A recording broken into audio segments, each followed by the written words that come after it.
todos esos besos que te quiero dar. A mí no me importa que duermas con él, porque sé que sueña con poderme ver. Mujer, ¿qué vas a hacer? Decídete pa' ver si te quedas o te vas. Si no, no me busques más. Si te vas, yo también me voy. Si me das, yo también te doy amor. Bailamos hasta las 10, hasta que duelan los pies. Si te vas, yo también me voy. Si me das, yo también te doy. Bailamos hasta las 10, hasta que duelan los pies. Te duele el corazón,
viernes 11 hasta el miércoles 23. Pues bien, como ustedes recordarán, en aquel partido entre Italia y Turquía precisamente, ahí estuvimos Ángel Gil y su servidor llevándoles ese partido que comenzó con pues un primer tiempo sin anotaciones, obviamente, con algunas jugadas, y que se fue diluyendo hasta el medio tiempo, pero a partir ya de la segunda parte precisamente es cuando comenzaron las emociones. La primera anotación de aquel partido y del torneo como tal, evidentemente, fue un autogol que no se daba nunca en la competición de la Eurocopa. Nunca el primer gol había sido un error, vamos, ¿no? de un jugador rival hacia su propio arco. Y de ahí la selección de Italia abrió la lata, se le estaba complicando de alguna forma, pero consiguió a través de Ciro Immobile y de Lorenzo Insigne pues terminar ganando 3-0 para iniciar de gran forma esa fase de grupos para la selección de Italia, mientras que Turquía fue el primero de los 3 golpes que sufrió, una Turquía que prometía para más definitivamente y que, bueno, como todos sabemos, terminó quedándose fuera en el último lugar del grupo A. Entonces, pues eso es lo que nos dejó el primer día de actividades en la Eurocopa. Les voy a precisar nada más rápidamente un dato que tenemos aquí de nuestro pues proveedor de datos consentido, el señor Mr. Chip, que con esa anotación de Demiral que hablábamos del autogol, confirmamos, es la primera vez que se inicia así, y con esa victoria de Italia es la mayor paliza jamás vista en un partido inaugural de la Eurocopa, superando el 3-1 con el que Checoslovaquia derrotó a Holanda tras una prórroga en el primer partido de 1976. Pues bien, así es como comenzamos aquel entonces. Estamos hablando del viernes 11. Posteriormente, para el sábado tuvimos ya actividad con 3 partidos. Empezado la selección de Gales, precisamente una que tendrá actividad el día de hoy contra Suiza.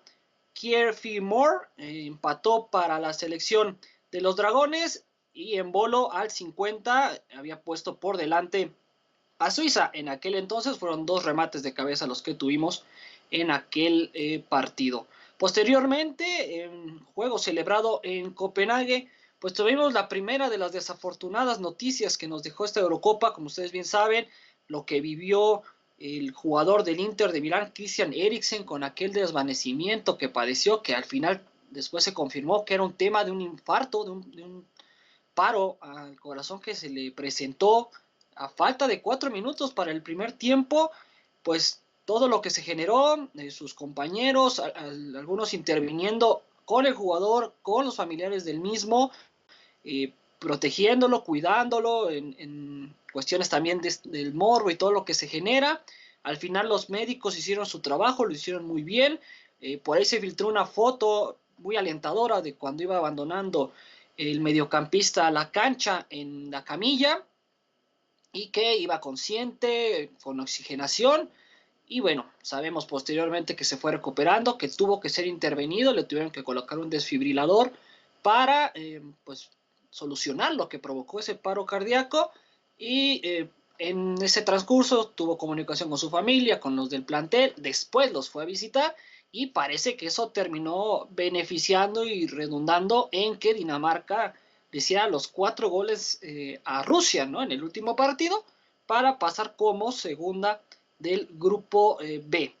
Bueno, en ese sentido, eso pasó allá el sábado 12, y cerramos con la goleada de los Diablos Rojos, ¿no? Con un muy claro 3-0 a favor de la selección de Bélgica sobre Rusia, con anotaciones de Lukaku, que en aquel entonces llegaba a 62 anotaciones y se convertía en el máximo gol anotador de su selección. Además de que para Rusia fue la peor derrota de una selección local, por el hecho de que jugaron en San Petersburgo, en toda la historia de la Eurocopa. De ahí tenemos que pasar al domingo 13 de junio, con también 3 partidos, como lo venimos diciendo. Por la tarde, allá en Europa, mañana aquí en México, Inglaterra comenzaba su andadura con una victoria gracias a la anotación de Sterling sobre Croacia, la subcampeona del mundo. Un partido un poco soso, sin muchas anotaciones, una Croacia que no se vio muy, muy bien como terminó cerrando, pero bueno, al final alcanzó a la selección de Luka Modric y compañía para terminar pasando. En el siguiente partido se dio un tema histórico con la presencia de Macedonia, ¿no? Que presentó su once histórico por primera vez en una fase final de la Eurocopa y posteriormente, antes de terminar el primer tiempo, se dio también el tema con Goran Pandev, ¿no? Este legendario jugador que posteriormente ya ante Holanda en el último partido recibió un homenaje por sus 122 partidos, si no me recuerdo, pero el domingo 13 a sus 37 años marcaba en el debut de Macedonia en la Euro y pues pasaba, ¿no?, a ser la nota de aquel día. También otro dato que tuvimos y otro récord que se estipulaba en aquel entonces, el tema de Jude Bellingham, ¿no?, que se convirtió en el jugador más joven de la historia en participar en una Eurocopa con 17 años y 349 días. Y para cerrar aquella tanda de partidos, tuvimos el duelo entre Holanda y Ucrania, el segundo que les llevamos aquí en Guadalajara, Países Bajos, una disculpa, Países Bajos y Ucrania, aquel partido con José Luis, de 5 anotaciones, que también una primera parte, pues algo inolvidable, pero posteriormente Wijnaldum, Weghorst y Dumfries ayudaron a que Holanda derrotara a Ucrania, que con Yarmolenko y Yarenchuk lograron igualar a 2 tantos. Esa anotación, de hecho, de Yarenchuk muy buena, de Yarmolenko, perdón, muy buena, ¿no? Un gran remate de zurda colocado a la escuadra, que era el primero de los muy bonitos anotaciones que tuvimos, o hemos tenido más bien en esta Eurocopa. Seguimos con el siguiente día, el lunes, con la selección de la República Checa, que comenzaba de gran forma, con ese 2-0 ante Escocia, precisamente en partido celebrado en Glasgow, y pues todos van a recordar el segundo gol, ¿no?, más que el primero, el segundo de Patrick Schick, que golpeo desde media cancha que tuvo, la comba que agarró esa pelota para agarrar desprevenido al arquero de la selección escocesa y que se pasaba a convertir en el mejor gol, ¿no? A pesar de que el de Yarmolenko fue muy bueno, pues este por la distancia fue aún más. Posteriormente, la selección de Eslovaquia derrotó 2-1 a Polonia, con un autogol de Szczesny y uno de Skriniar a favor de Eslovaquia, y el tanto de Linetty. Pero bueno, al final, Eslovaquia con ese resultado tomaba el liderato de ese grupo E, porque posteriormente pues tuvimos la presentación de España y Suecia, que empataron a ceros en la Cartuja, y así es como cerraba ese grupo E. Y para el grupo F, para terminar con el debut de todas las selecciones, tuvimos los primeros de los partidazos de ese grupo de la muerte, con aquel Hungría contra Portugal, en el que le costó muchísimo a Portugal, evidentemente. Fue hasta finales del segundo tiempo, como se abrió la puerta, y donde precisamente Cristiano Ronaldo, con su doblete, superó a Michel Platini para convertirse en el máximo goleador de toda la historia en la Eurocopa, además de pasar a ser el primer jugador que disputaba 5 Eurocopas. Si bien Casillas estuvo convocado en 5, solo jugó 3, por eso es que CR7 daba con este récord, ¿no? Y lo que sabemos después, la victoria de Francia, 1-0, ese partido que también tuvimos aquí en Wild Sports, que se quedó corto tal vez por el tema de que se dieron algunos fueras de lugar y que no permitieron evidentemente a la selección de Francia pues tener un partido más holgado, pero pues bueno, así es como se dio aquel día martes. Estamos hablando del cierre de la primera jornada. Posteriormente, ya para la segunda, vamos a avanzar un poquito porque también se nos está agotando el tiempo, por el tema de que ya se viene ese Gales-Dinamarca que les mencionábamos. Pues al día siguiente la selección de Italia otra vez demostraba lo que venía haciendo. 2-0, ese partido que también le llevamos aquí en Guairo de Sports, si no me equivoco, con Sergio. Estuvimos en ese encuentro en el que Italia terminó ganado 3-0, discúlpenme. Gol de Berardi también en aquel partido de la jornada 2. La selección de Rusia había derrotado temprano 1-0 a Finlandia, se acomodaba tras esa catastrófica derrota que tuvo en la primera, y la selección de Gales le asestaba la segunda a Turquía, 2-0 con anotaciones de Ramsey y Roberts, además de, bueno, en el sentido negativo, el fallo de Gareth Bale en el penalti. De ahí tenemos que irnos al día 17 de junio. Bueno, para entonces ya Italia se convirtió obviamente en la primera selección en asegurar su pase con esas 2 victorias. Pero para el 17 de junio, como les comento, tuvimos el triunfo de Ucrania sobre la selección de Macedonia.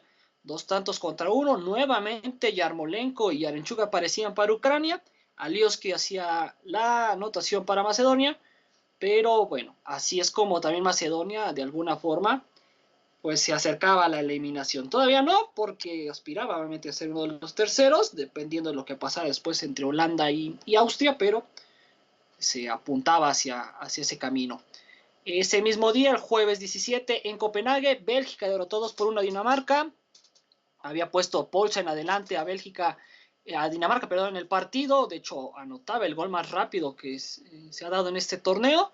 Pero la aparición de Kevin De Bruyne y Hazard le dieron al final a la selección de Bélgica aquel triunfo. Y después, entre Holanda y Austria, partido que también tuvimos aquí en Guairo de Sports, fue un 2-0, una presentación de Austria un poco decepcionante, la verdad. Austria, recordemos, vamos a tener al rato, a partir de las 20:40 horas de España, estaremos ahí con José Luis Cifuentes y con Pablo de la Calle.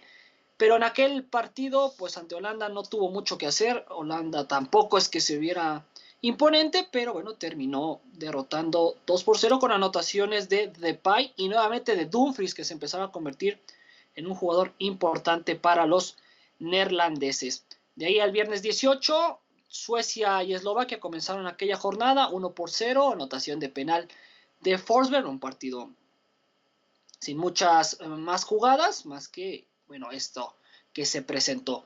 Croacia y República Checa igualaron a unos posteriormente en Hampden Park, aquel partido en el que la selección de Croacia se ponía contra las cuerdas, ¿no? Como subcampeón del mundo, por todo lo que había hecho hace 3 años. Y pues bueno, así es como se dio aquel encuentro. Y después pues tuvimos el segundo 0-0 del torneo con Inglaterra y Escocia. Involucraba demasiado ese partido en temas históricos, en temas nacionalistas, si lo queremos ver así. Pero al final pues no pasó a mayores.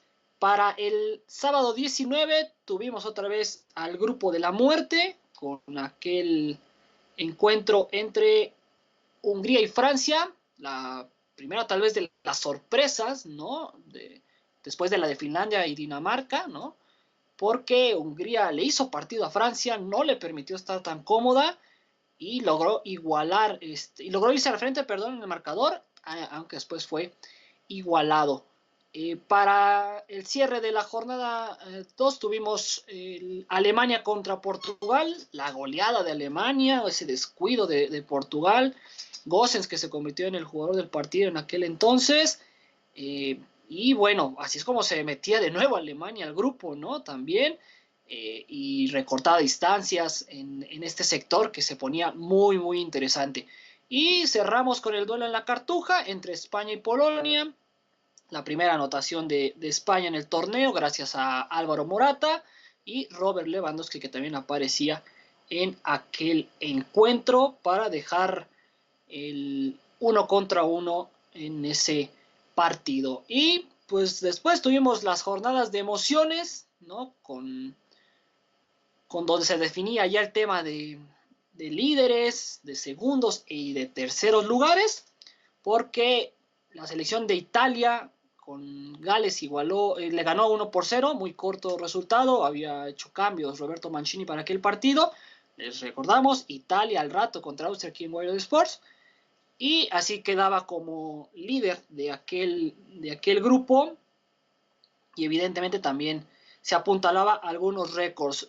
Al mismo tiempo, Suiza y Turquía terminaban 3-1 a favor de la selección helvética, lo que también las ponía en una muy buena posición para avanzar a los octavos de final, aunque tenían que esperar las combinaciones para conocer a su rival. Y bueno, se confirmaba, ¿no?, lo que decíamos de Turquía, que había arrancado bien la eliminatoria, pero no le alcanzaba para dar un buen torneo en la Eurocopa.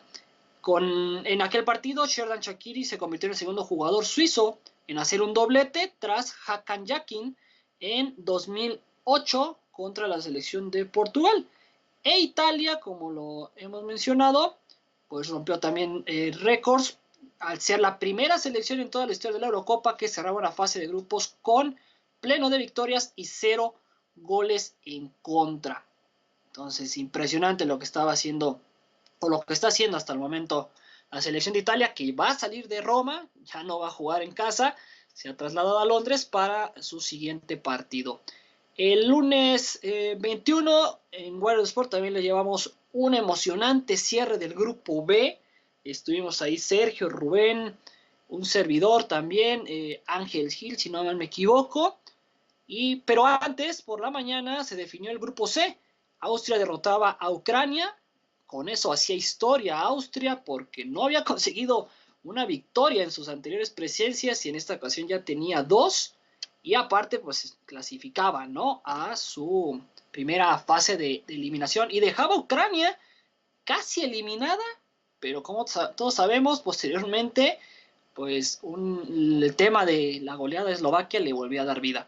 Pero bueno, volviendo al cierre de ese grupo, Holanda se volvió a mostrar como lo es, o Países Bajos, una disculpa, se impuso a Macedonia del Norte 3-0 y también concluía con una muy buena marca como equipo goleador, de hecho es el máximo goleador hasta el momento.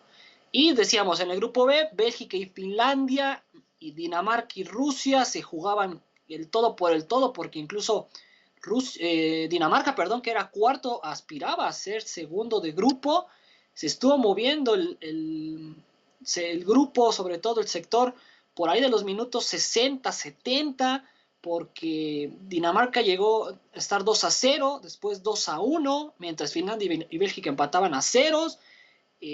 Anotaba después Bélgica, lo que le daba vida a Dinamarca, y de ahí se convirtió en el 4-1 con el que terminó aquel partido en Copenhague. Se confirmaba el 2-0 de Bélgica y después de un sub y baja terminaba Bélgica como líder, también con una muy buena defensa, solamente una anotación recibida en 3 partidos, y Dinamarca, ¿no?, con todo lo que vivió, pues al final se metió como en segunda de grupo y condenaba a Rusia y a Finlandia, sobre todo a Finlandia, a esperar un buen resultado para ver si avanzaba en su primera participación en una Eurocopa a la fase de eliminatoria. Para el martes 22 solamente tuvimos 2 encuentros, República Checa e Inglaterra, 1-0 quedó aquel partido entre la selección checa y los ingleses, anotación de Sterling, también un partido pues ya sin muchas emociones para la segunda mitad. De hecho, Inglaterra, a título personal, pues es la selección que menos me ha impresionado y ha hecho muy pocas anotaciones, no he escuchado muy buenas cosas de Inglaterra más allá de sus victorias, y pues se le viene un duro duelo ante Alemania, un histórico duelo en casa, eso sí. Veremos qué tan preparados están y qué también llegan para ese clásico europeo que se va a dar en el majestuoso estadio de Wembley, que por cierto para aquellos días anunciaba que iba a aumentar su capacidad al 75% para los últimos partidos, para las semifinales y para la final, lo que confirmaba que se celebrarían ahí esos duelos, ese Final Four, y no en Budapest, como también se sugería que se podía dar. Y en el duelo entre Croacia y Escocia, 3-1, aparecían ya los jugadores que conocemos de la selección de Croacia, ¿no? Luka Modric y también la selección de Iván Perisic, para guiar el triunfo de Croacia, que iba a avanzar como segunda, segunda del grupo, relegando a la República Checa como tercero, aunque con los marcadores que se habían dado antes, la República Checa ya se confirmaba como una de las terceras mejores, al igual que Suiza. Y para el miércoles 23, hace 3 días, pues ese estrepitoso duelo que sufrió la selección de Eslovaquia, y también todo lo que se nos dio con los grupos E y F, los tuvimos aquí también. Estuvo ahí Pablo de la Calle, nuestro productor, desde la Cartuja estuvimos llevándoles ese partido de España 5-0, no sé si decir engañoso o no, porque también pues Eslovaquia se desmoronó al tercer tanto, España no venía anotando, ahí se destapó y terminó con una buena marca, evidentemente, no como líder, llegó a hacerlo gracias a que Polonia igualó a 2 con Suecia, o estaba igualando a 2 con Suecia, pero Claesson hizo un gol en los últimos minutos, le dio a Suecia la victoria, el liderato, como lo había sucedido en Rusia 2018, ¿no? En aquel grupo F que compartió con Alemania, México y Corea del Sur. Pues bien, aquí con Polonia, Eslovaquia y España se adueñaba también de la primera posición y evidentemente terminaba mejor parada. España avanzaba como segunda y Eslovaquia y Polonia definitivamente fuera, dándole vida a Ucrania, que decíamos estaba a la espera de lo que iba a pasar en el resto de duelos, para saber si continuaba su andadura en esta Eurocopa. Y finalmente en el grupo F, Alemania y Hungría 2-2. Hungría llegó a rozar el segundo lugar, estaban haciendo literal un milagro los magiares, pero en las 2 ocasiones que estuvieron abajo en el marcador, Alemania igualó el partido, salvó los muebles, salvó una fea despedida para Joachim Löw, y pues como sabemos enfrentará el lunes a Inglaterra. Y el último duelo que tuvimos, por cuestión de minutos, Portugal-Francia, también 2-2, ahí estuvimos Ángel Gil y su servidor, también un muy bonito partido con 3 penales, ¿no? Que marcaron el rumbo del partido. Benzema se reencontró con la anotación, doblete para el delantero del Real Madrid, y historia pura para Cristiano Ronaldo, que con la anotación de penal pues igualó a Ali Daei, el iraní, con 109 anotaciones, lo que lo pone a las puertas de quedarse como el máximo anotador en la historia, hablando internacionalmente a nivel de selecciones, en el próximo partido que tenga su selección ante Bélgica. Pues así cerramos, ¿no?, la fase de grupos, con Alemania siendo segunda en ese grupo F y Portugal otra vez siendo tercera. Pero todos sabemos que Portugal no desconoce el avanzar así, porque hace 5 años, bajita la mano, como caballo negro se metió y terminó llegando hasta la final y derrotando a la anfitriona en su propia casa, un tanto contra 0. Pues bien, eso es lo que nos dejó aquel día, y también fue un día que pasó a la historia por ser el de más anotaciones en una sola jornada. Se marcaron 18 tantos, como lo hemos repasado. Era la primera vez que en una jornada de 4 partidos se marcaban tantas anotaciones. Anteriormente había sido el 21 de junio del 2000, con 14 goles en partidos donde estuvieron Yugoslavia, España, Eslovenia y Noruega, además de Dinamarca, la República Checa, Francia y Holanda. Antes tuvimos uno de 13 goles en el 96. Habíamos tenido uno de 12 goles con solo 2 partidos en 1960, con ese 5-4 de Yugoslavia a Francia y el 3-0 de la URSS a Checoslovaquia. Y también tuvimos uno de 12 goles con 4 partidos el 19 de junio del 96. Y tras la fase de grupos, pues bien, también tuvimos pues ya la evaluación estadística de algunos jugadores, que nos dejaba una sugerencia interesante de parte de la UEFA en cuanto a el 11 de esta etapa. Y bueno, no sé si ustedes estén de acuerdo, obviamente los invitamos a que nos digan, a que nos compartan.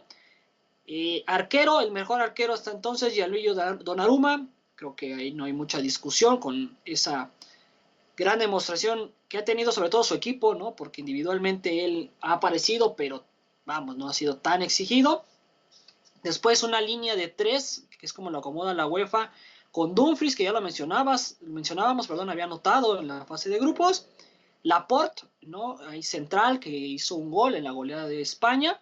Y Meunier también apareciendo para complementar esa línea de 3 que propone la UEFA. Adelante, en medio campo, 4 jugadores. Yarmolenko, que también había anotado por un costado. Wijnaldum, que es uno de los... había sido hasta antes de los goles de Ronaldo en la última jornada uno de los máximos anotadores, que ya sabemos está en el Paris Saint-Germain. Y Xherdan Shaqiri también aparece en este medio campo, además de Forsberg, ¿no? Que también había sido importante para Suecia en los 3 partidos. De hecho, si no me equivoco, apareció ahí el sueco. Y arriba los delanteros con Patrick Schick, como sabemos, con su gran anotación y 3 tantos. Cristiano Ronaldo, 5 anotaciones y encabezando también esta delantera. Y Memphis Depay de los Países Bajos también apareciendo y dando la nota, ¿no? Porque se oficializaba antes de su duelo ante Macedonia su contratación al Barcelona. En otros números que también tuvimos ya a raíz del fin de la fase de grupos, tras 36 partidos, 94 anotaciones, un promedio de 2.62 goles por partido. El periodo en el que más goles se han dado ha sido del minuto 46 al 60, es decir, en la segunda parte, 22 goles. De ahí tenemos que irnos al periodo entre el 61 y el 75 con 18 tantos, y al final el cierre del 76 al 90 con 16 anotaciones, donde han caído menos goles sin contar los tiempos agregados, tanto en la primera como en la segunda, han sido 8 anotaciones del minuto 1 al 15. Los equipos, las selecciones con más goles, lo hemos dicho, Países Bajos, 8 tantos, y atrás están Italia, Bélgica y Portugal con 7 anotaciones. El equipo con más posesión, y que curiosamente no se refleja en más goles, España, 68%, Alemania, 61% en el segundo lugar, y después en el tercero Italia y Bélgica aparecen con 57%. Ahí sí se ha reflejado evidentemente la buenos números y eficacia y eficiencia en la delantera. Máximos anotadores, Cristiano Ronaldo 5 goles, lo hemos dicho, y posteriormente vienen 4 con 3, Patrick Schick de la República Checa, Emil Forsberg de Suecia, Romelu Lukaku de Bélgica y Georginio Wijnaldum de los Países Bajos. Con más asistencias tenemos a Højbjerg de Dinamarca y Sjöberg de Suiza, equipos que siguen con vida, con 3 pases para gol contabilizados. Y en temas de atajadas y de defensas, pues los arqueros con más precisamente intervenciones y los cuales ya casi todos están eliminados. Tenemos a Shakir de Turquía con 18, Dimitrievski de Macedonia en segundo lugar, igualado con Radecki de Finlandia con 14, y también aparece aquí Ward, el de la selección de Gales, también con 14, pero él todavía pues seguramente ampliará este número. Y en el tema de porterías a cero, las únicas 2 selecciones de las 24 que tuvimos en esta fase de grupos que no recibieron gol, Italia e Inglaterra, con los 3 partidos pues dejándolos en 0. Pues bien, eso es todo lo que nos ha dejado esta fase de grupos, que le faltan todavía 15 partidos, una disculpa, que sabremos que nos dejarán lo mejor, estamos convencidos de ellos. Y pues bueno, los invitamos obviamente a que a través de Wired Sports lo sigan. Me informa mi productor que desafortunadamente no podemos confirmar aún que tendremos el Italia-Suiza. Hay un tema ahí con José Luis. Entonces estén atentos a nuestras redes sociales y pues ahí le estaremos confirmando si tendremos al final este encuentro entre el primer lugar del grupo A, que fue la selección de Italia, y la selección de Austria. Pues bien, eso es lo que tenemos. Vamos a confirmarles a falta de 22 minutos las alineaciones para el partido entre Gales y Dinamarca en Ámsterdam, ese encuentro, el primero que será de esta fase. Por la selección de Gales tienen a Ward en la portería, posteriormente aparecen Roberts, Mefan, Rodos y Davis como defensas. Adelante, como parte del medio campo, Morel y Allen. Ahí son contenciones. Línea de 3, quiero entender, más arriba con Gareth Bale, Ramsey y James. Y hasta arriba como la cabeza, como el delantero principal, aparece Moore. Y por la selección de Dinamarca tenemos a Schmeichel en el arco, Mele, Vestergaard, Jair, Christensen y Striger. Línea de 5 atrás es la que disponen los daneses. Después vienen dos mediocampistas con Horber y Delaney. Y arriba Damsgaard, Dolber y Braithwaite, el del Barcelona. Ahí también aparece entonces para este encuentro que abrirá con la fase de eliminación directa. Dato clave de este encuentro: Gales solo ha marcado 5 goles en los últimos 8 partidos entre ambas selecciones, y Dinamarca no ha ganado 2 partidos en una Euro desde que se coronó en 1992. Por cierto, les recomiendo mucho el documental, si le podemos llamar así, la película que hay en Netflix que se llama Verano del 92, donde se cuenta precisamente esa mágico verano, ese mágico periodo que tuvo la selección danesa, que como todos sabemos llegó a estar eliminada en algún momento porque no le alcanzó en la clasificación, aunque bueno, después por temas políticos Yugoslavia abandonó el torneo, les invitan, todos estaban ya de vacaciones, incluso por ahí se cuenta una situación de la hija de un jugador. No la he terminado de ver, pero bueno, se ve que está muy buena. Entonces, para todos aquellos que quieran revivir, independientemente del resultado, pues ahí está la recomendación cinéfila de esta semana. Pues bien, así llegamos al final de este resumen. Está siendo una Eurocopa muy buena, muy interesante, con la presencia del público, insisto. Todavía todos los estadios van a tener actividad. Si bien en esta fase Roma, Bakú, San Petersburgo y Múnich no tendrán partidos, para los cuartos de final estarán de vuelta. Los que en esta fase viven el último es Copenhague, Ámsterdam, Bucarest, Glasgow y Sevilla. Se despiden ya estas sedes y estos estadios. Y como sabemos, a Londres le restan todavía 5 partidos, 2 de octavos. En cuartos de final no habrá, y las semifinales, así como la gran final el próximo 11 de julio. Pues bien, muchísimas gracias por habernos acompañado en este muy breve recuento de la Eurocopa a través de Twitch. Los invitamos a que nos sigan, a que nos acompañen. Estamos teniendo transmisiones, no diario, pero sí de forma continua. Me parece que Ángel Gil también y Jason, mi compañero, tendrán el Tour de Francia, alguna de las etapas por ahí. Síganlos, por favor, escúchenlos.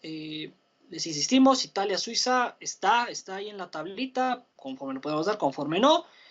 Y les estaremos informando también de los próximos partidos de esta Eurocopa, de lo que les prepararemos para los Juegos Olímpicos, que ya faltan menos de un mes, porque este súper verano deportivo pues estará aquí en Wild Sports, con las mejores voces de España, con conocimiento, con pasión y con la mejor de las actitudes y de las buenas intenciones de nuestra parte. Lo único que les solicitamos de vuelta es denle clic a la campanita en YouTube, síganos también en YouTube, en Twitch, por favor, en nuestras redes sociales, yo en Twitter, @_estradatos, ahí me pueden seguir, y pues al resto de mis compañeros también en cada transmisión que les estén dando sus redes sociales. Nos vemos más tarde, o ya será el día de mañana. Por lo mientras nos despedimos. Prepárense porque lo mejor para la Eurocopa está por venir, estoy convencido de ello. Gales, Dinamarca, Italia, Austria hoy. Y disfrútenla, que sigan pasando un excelente sábado. Hasta pronto.